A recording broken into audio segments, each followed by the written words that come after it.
Hi everybody, welcome back to my channel. Today we're gonna haul some books. Okay, so I admit that in a moment of weakness, maybe, I bought some books. Not gonna lie, like there's nothing like some retail therapy, and I really set out to buy books I was genuinely excited about. A lot of these are fairly new releases. Some of them are backlist that I just couldn't live without. But as always, I'm going to start by telling you the book of the month picks that I've received since the last time we talked brand new books. The first is The Guest List by Lucy Foley. This was offered as a book of the month as an early release because this book doesn't actually come out until June 2nd. So I thought that was pretty cool. But this was on my anticipated reads list, and here we are. Now, granted, I still have The Hunting Party by Lucy Foley to read, but I will. And I'm really looking forward to reading this as well. If you're unfamiliar, this is about a small group of individuals that gather on an island for, I believe it's a wedding ceremony. Of all of these guests, one of them ends up dead, and obviously one of them is a killer. So I'm really excited for this, and I'm super excited that Book of the Month offered it.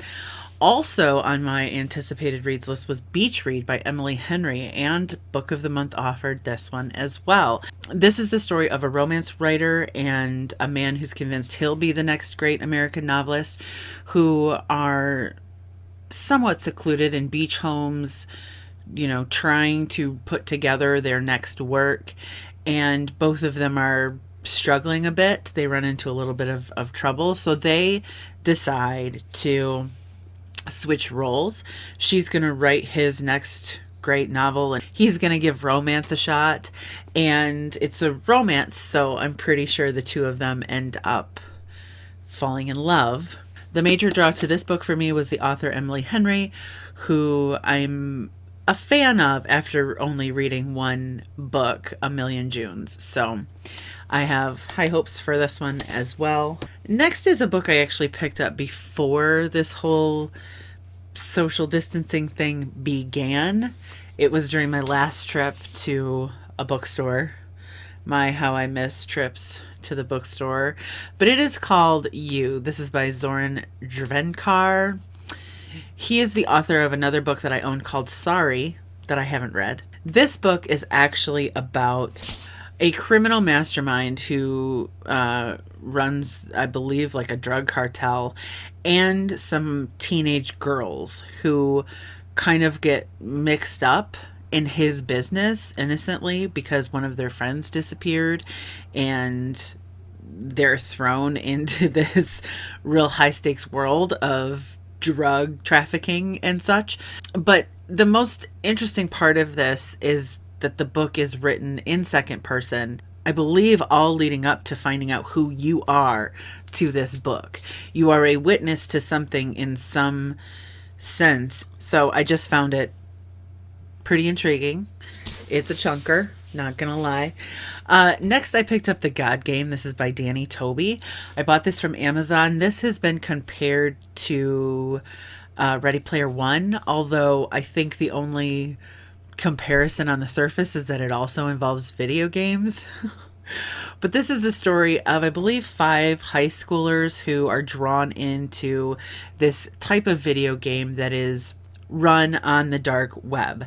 And the point of the video game is to please its main NPC, or who appears to be an NPC, non-player controlled character.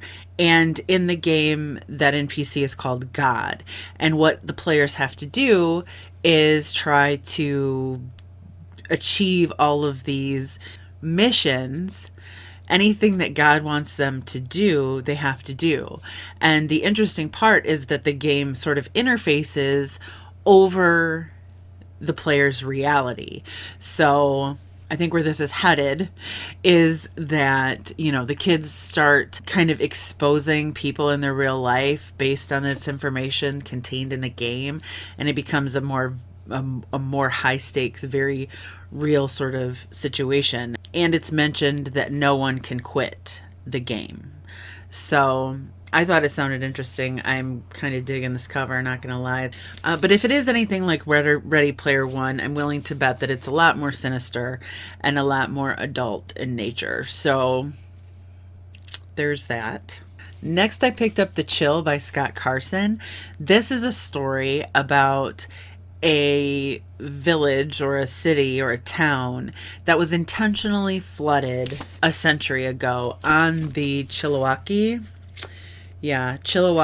Reservoir. So that was a century ago. Now it's present day, and the dam needs maintenance, and the people or person responsible for seeing to that are discovering some horrifying things within and about this underwater town. I didn't explain that well at all. An inspector assigned to oversee the dam, dangerously neglected for decades, witnesses something inexplicable. It turns out that more than the village was left behind in the waters of the Chill when it was abandoned. The townspeople didn't evacuate without a fight. A dark prophecy remained too, and the time has come for it to be fulfilled. Those who remember must ask themselves, who will be next? For sacrifices must be made, and as the restless waters begin to rise inexorably, the demand for a fresh sacrifice emerges from the deep. So, I like this cover as well. And next, you'll recognize this name. This is The Deep by Alma Katsu. I have the hunger to read here very soon, and this is the follow-up to that.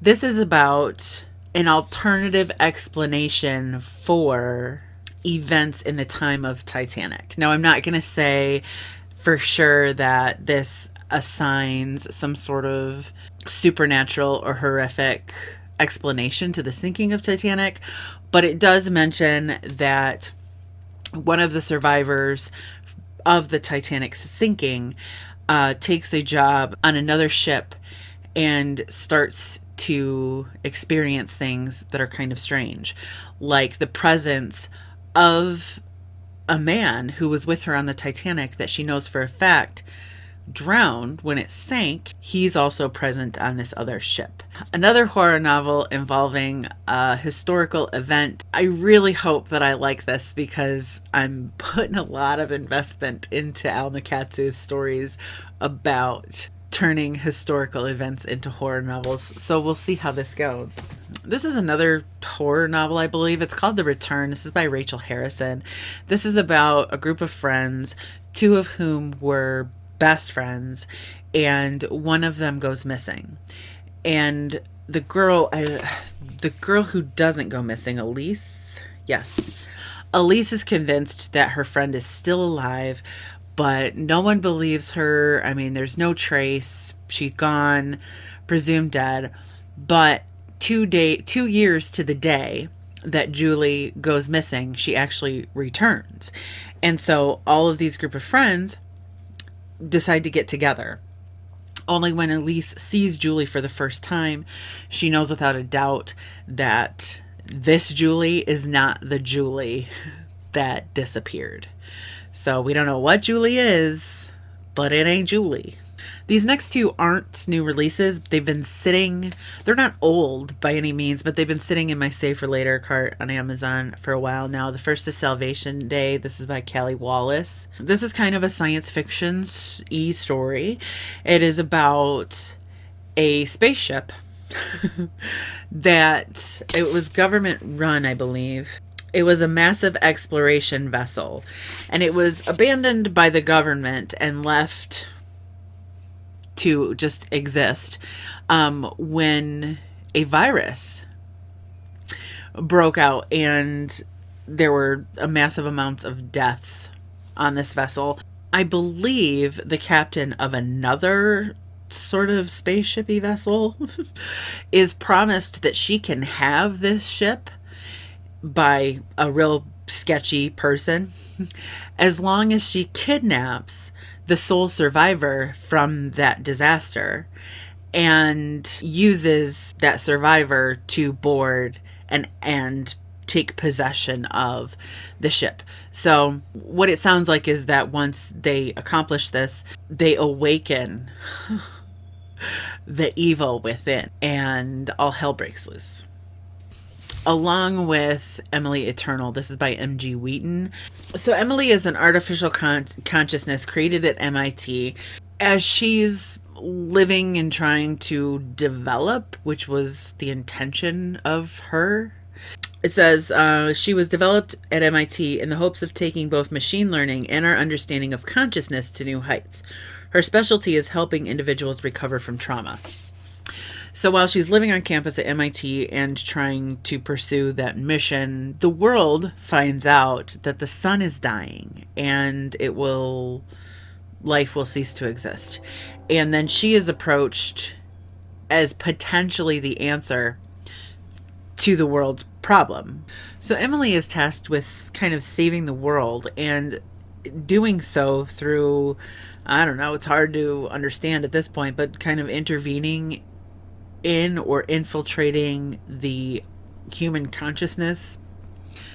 I don't know, but it's just always sounded intriguing to me, and I finally bought it. Speaking of books that are hard to explain, I also picked up The Glass Hotel by Emily St. John Mandel, and there's no way that I could even begin to describe this story to you, because honestly, I don't understand it myself.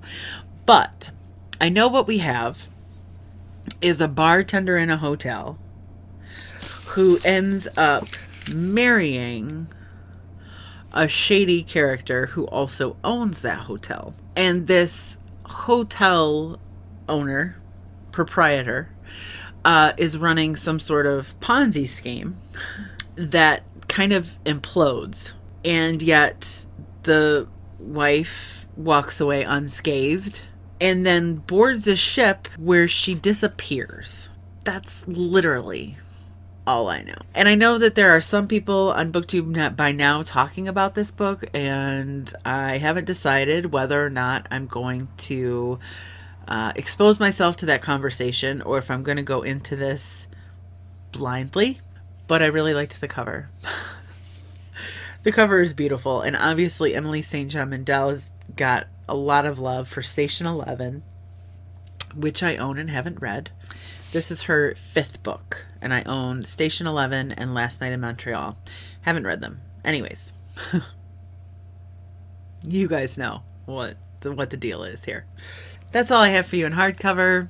Now we'll be moving on to the paperback portion of this book haul. First, I have the book Priors. This is by Frances Verlaine. Okay, so this story is primarily about a private investigator whose past clients start reappearing, asking him to solve the cases that he's already solved for them. Only they have no knowledge of ever having taken this step before. So Joe is caught in this weird time loop sort of thing that he is determined to investigate. At the same time, he stumbles upon a cold case where a woman is searching for her father's real killer, and a man who's searching for the killer that his dad is in prison in place of. Super confusing. I'm most intrigued by, obviously, the prior clients showing up to the PI's office and asking him to, Meanwhile, the back says some messed up stuff like, counseled by the likes of J. Edgar Hoover, the mayor of Munchkin City, and Marie Antoinette, our medium-boiled narrator steers us through space and time as the story's heroes embark on an unorthodox, labyrinthine path toward salvation. What? Intriguing. You must admit. It is intriguing. Next, I do also have The Killer You Know. This is by S.R. Masters. This is about a group of friends, and one of those friends says, I'm going to be a serial killer. And then they grow up, and they meet up again, only the I'm going to be a serial killer guy doesn't show up. So the rest of the friend group ends up sharing stories and going over the claims that this person used to make. and realizes that there are two very recent deaths that mirror the claims that their old friend used to make. Next, I have what I hope to be a fun book. It's called Number Neighbors. This is by Emma Hart.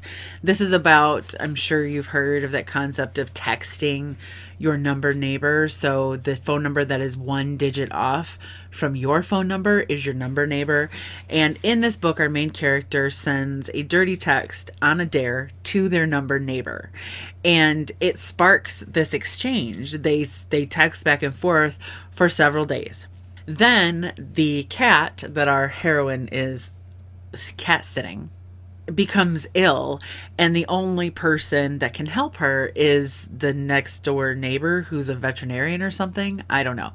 But he takes the cat and he said, "Here's my card. Call me in the morning to see how the cat is doing." And our heroine realizes that the vet is her number neighbor that she's been texting. I thought it sounded cute. I have another romance that I heard about on Chelsea's channel, Chelsea Dowling Reads. This is called You Deserve Each Other. It is by Sarah Hogle.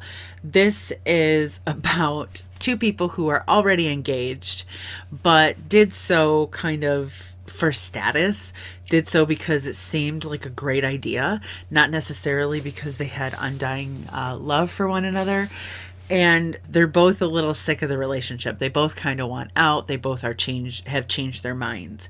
Only neither one of them wants to foot this bill for the canceled wedding. So there's money at stake, and they start kind of tormenting each other to see who will cry uncle first. And in the meantime, maybe decide that they don't hate their situation as much as they thought they did.